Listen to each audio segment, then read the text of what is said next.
Et on retrouve tout de suite l'envoyé spécial de France 24 à Damas. Bonjour à vous, Jenna Lebras. Merci d'être avec nous. Jenna, vous étiez à Soweïda, dans le sud du pays, il y a quelques jours. L'accès est fermé à la presse, entre autres. Mais que vous disent vos contacts sur place? Quelle est la situation dans la ville? Alors effectivement, l'équipe de France 24 a été la seule à accéder à l'hypercentre-ville de Soweïda, ce qu'on appelle la place Omran, où se sont tenus les combats les plus durs. Mais elle a aussi été la dernière équipe à accéder à la province avant sa fermeture à la presse. C'est donc difficile désormais d'obtenir des informations fiables. Il y a beaucoup de désinformations sur les réseaux sociaux. Et puis joindre nos sources à l'intérieur, ce n'est pas facile. Quoi qu'il en soit, ce qu'on peut dire aujourd'hui, c'est que si Soweïda a retrouvé un semblant de calme, elle n'a pas retrouvé la paix. Un cessez-le-feu a été prononcé, le plus gros des affrontements a cessé, mais on note encore en périphérie de la ville et dans les villages alentours des combats sporadiques. Il faut aussi noter que ces derniers jours, des familles quittant Soweïda, notamment des familles bédouines, nous ont assuré avoir été victimes d'exactions, de pillages, d'agressions et de menaces de mort.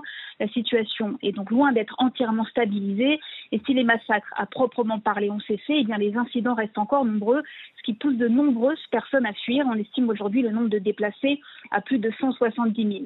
Alors côté situation humanitaire, évidemment, on l'a vu, c'est très difficile. Peut-on néanmoins parler d'une ville assiégée ? C'est compliqué parce que ces derniers jours, il y a quand même plusieurs organisations humanitaires, dont les Casques Blancs ou le Croissant Rouge syrien, qui ont pu accéder à la province. Moi-même, j'ai passé plusieurs jours à attendre devant les checkpoints et j'ai pu voir entrer dans la ville de l'eau, de l'essence, du blé, des ambulances et puis un tas d'autres choses. Mais il ne faut pas oublier aussi que la Syrie est un pays en pleine reconstruction après 13 ans de guerre et la coordination des organisations n'est pas toujours évidente et leurs ressources souvent insuffisantes. On estime à une centaine de tonnes de vivres qui entrent tous les jours dans la province. C'est 10% des besoins selon le Croissant Rouge syrien. Ce n'est donc pas du tout suffisant. L'envoyé spécial des Nations Unies, Jenna, pour la Syrie, s'est prononcé. Il a notamment rapporté que des exactions, selon des témoins, visaient les éléments du pouvoir central. Quel rôle jouent les forces de l'ordre, Jenna ? Alors, ce qu'il faut comprendre, c'est que un cessez-le-feu a été prononcé, mais à la condition que les forces gouvernementales se retirent de Soweïda. Alors, pourquoi ? Parce que celles-ci sont accusées, vous l'avez dit, d'avoir participé à de graves exactions lors de leurs interventions. Alors, pour résumer, c'est un peu compliqué, mais je vais essayer de faire vite. On a d'un côté les tribus bédouines et puis de l'autre les factions druzes qui sont historiquement concurrentes dans le sud de la Syrie pour des questions foncières notamment ou des trafics en tout genre. Elles sont entrées en conflit, comme c'est très souvent le cas. Les Druzes ont demandé l'intervention de l'Israël, quand en face, la sécurité générale est venue en appui aux Bédouins. Les deux camps se sont alors rendus coupables d'exactions graves. On l'a vu aussi, des pillages, des exécutions de masse auxquelles les forces de sécurité officielles auraient participé. On estime aujourd'hui le nombre de morts à plus de 1300, ce à quoi on ajoute 1000 disparus. Et désormais, la sécurité générale a donc été repoussée à l'extérieur de la province. Celle-ci est désormais aux mains des Druzes.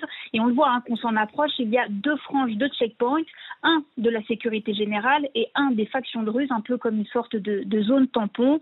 On a donc deux forces opposées en présence en ce moment dans la province de Soweïda, les tribus bédouines, appuyées par les troupes gouvernementales d'un côté, et puis de l'autre, les factions druzes soutenues par l'État d'Israël. Alors cette influence de l'État hébreu, c'est ce qui a provoqué l'intervention des autorités de Damas. Historiquement, la province de Soweïda a toujours échappé au pouvoir de l'armée syrienne et c'est aussi une zone qui subit une influence historiquement très forte de l'État hébreu depuis les années 50, notamment après l'annexion du plateau du Golan. Mais avec le nouveau pouvoir, il y a une volonté de fusion des forces armées et d'une unification du pays et ça ne plaît pas du tout à toute une frange radicale de la communauté druze qui appelle donc régulièrement Israël à intervenir pour défendre ses intérêts. C'est ce qui s'est passé ces dernières semaines et on a pu le voir sur le terrain, le sentiment pro-Israël s'est énormément renforcé ces dernières semaines, notamment depuis les interventions ultra-violentes des forces de sécurité gouvernementales à la mi-juillet. Alors, si l'on comprend bien votre propos, Jenna, c'est une frange seulement de la communauté druze qui a sollicité l'aide de l'État hébreu. Ce n'est pas la communauté druze dans son ensemble qui attend et qui appelle Israël à l'aide, à intervenir ? Non, bien évidemment, la communauté druze est hétérogène. Hein. On peut pas la voir comme un groupe uni. Il y a différentes factions. Elles sont principalement au nombre de 3. La faction qui est proche du Cheikh El-Izri, qui est la plus connue, elle est très proche d'Israël et a demandé une intervention d'Israël. Et d'ailleurs, on l'a vu, hein, il y a eu des bombardements dans le sud de la Syrie, mais aussi à Damas cette dernière semaine. C'était pour répondre à cet appel. Donc, on peut considérer que c'est la frange la plus radicale. Il y a bien évidemment toute une partie de la communauté druze qui se sent avant tout syrienne et qui rejette cette intervention. Mais il est vrai que ces dernières semaines, avec les exactions qui ont été commises, eh bien, même les gens qui étaient plus modérés vis-à-vis des interventions d'Israël, eh bien, sont en train de basculer dans un discours pro-Israël puisqu'elles ont extrêmement peur. Et vers quoi se dirige-t-on dans les prochains jours, les prochaines semaines, d'après ce que vous avez pu entendre, observer, constater là-bas ?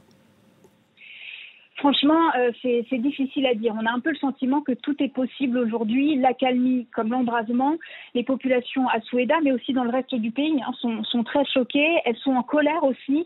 Et ces incidents ont renforcé les discours sectaires et radicaux. Et ça, on le sent hein, jusqu'ici à Damas.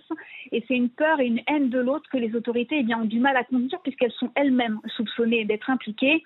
Il faut savoir aussi que c'est la deuxième fois, hein, en quelques mois, après les massacres de la côte contre la communauté alaouite, que les forces de sécurité officielles sont accusées d'exactions de nature sectaire. C'est donc difficile hein, dans ces conditions pour le gouvernement Al-Shara de faire preuve d'une autorité, je dirais, pacificatrice, légitime. Le président par intérim a gravement entaché hein, son image, même auprès de ses soutiens les plus fidèles.